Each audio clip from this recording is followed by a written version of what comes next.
পৌরসভা হল, আমরা জানিয়ে গেলাম এইরকম অন্যায় কলকাতাবাসী মেনে নেবে। আজকে সতর্ক করে দিয়ে গেল, প্রথমে প্রতিবাদ, এরপরে প্রতিরোধ, তারপরে প্রতিবাদ। তার কারণ যেভাবে কলকাতা পৌরসভা রাজ্য সরকার চলছে, এতে মানুষের জনজীবন ব্যাহত, জীবন জীবিকা ব্যাঘাতপ্রাপ্ত হচ্ছে। আমরা চাই মানুষ যাতে অন্য রাজ্য থেকে এসে এই রাজ্যের হোটেলে থেকে না মারা যায়।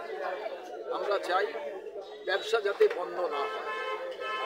বেশি সতর্কতামূলক ব্যবস্থা নেওয়ার নামে যেভাবে বিভিন্ন রেস্টুরেন্টের বন্ধ করে দেওয়া হচ্ছে, সত্যিকারের যেগুলো ইললিগাল নিশ্চয়ই বন্ধ করতে হবে। কারণ এই রেস্টুরেন্টগুলোর সঙ্গে অনেক মানুষের জীবন জীবিকা যুক্ত আছে।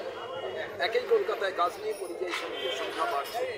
আমরা চাই যে ছাদ জবরদখল করে ওই ছাদের নিচে যারা বাসিন্দা আছে তাদের কনসেন্ট না নিয়ে যারা মস্তানি করে রেস্টুরেন্ট চালাচ্ছেন সেগুলো বন্ধ করবে।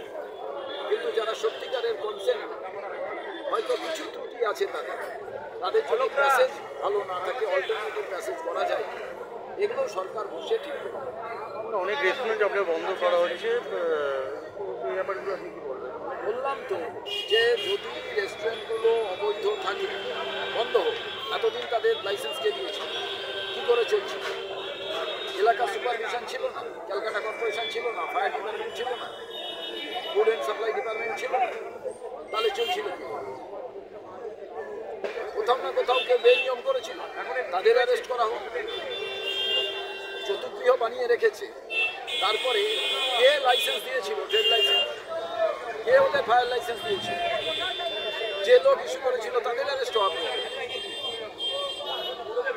আর যদি কেউ এই লাইসেন্স নিয়ে তিনি তারপরে যে ব্যবস্থার মধ্যে দিয়ে অথরিটি লাইসেন্স দিয়েছিলেন তা মানেন, সেগুলো বন্ধ হবে।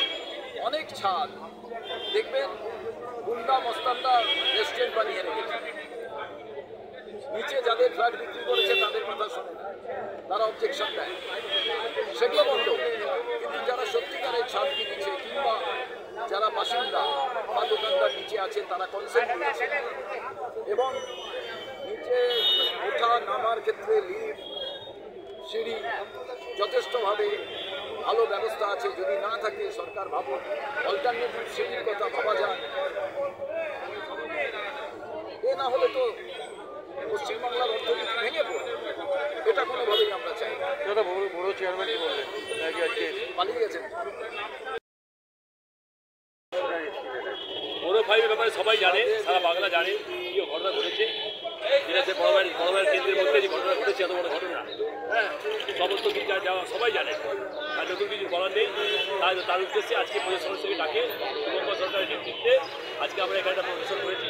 দুর্ভাগ্যবশত মানে পদাধিকারী যারা আছে, না KYC না পদাধিকারী কোনো কেউ চেয়ারম্যান কেউ নেই, মানে ভয় পেয়েছে কংগ্রেসকে। আজ পর্যন্ত ভয় পেয়েছে, পালিয়ে যাচ্ছে। এবং আমরা বলছি এরপরে যে ঘটনাগুলি সভাপতি বলে গেল, সারা বাংলা জুড়ে সব পৌরসভা আছে, তার সামনে বিক্ষোভ হবে। এরপরে আরো বড় বিক্ষোভ আগামী দিনে বৃহত্তর বিক্ষোভ হবে। এটা আটকাতে পারবে শুভঙ্কর সরকার রাজপথে। হ্যাঁ, আর কে কে এসেছিলেন আপনাদের? সবাই এসেছিল, সভাপতি তাপস সভাপতি এসেছিল,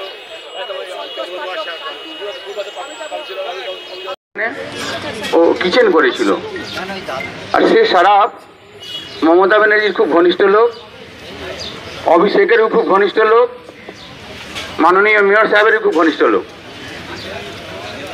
আমি যখন ওই কাগজগুলো দিলাম, পরের দিন সব পেপারে বেরোলো, ফায়ার মিনিস্টারও এসেছিলেন।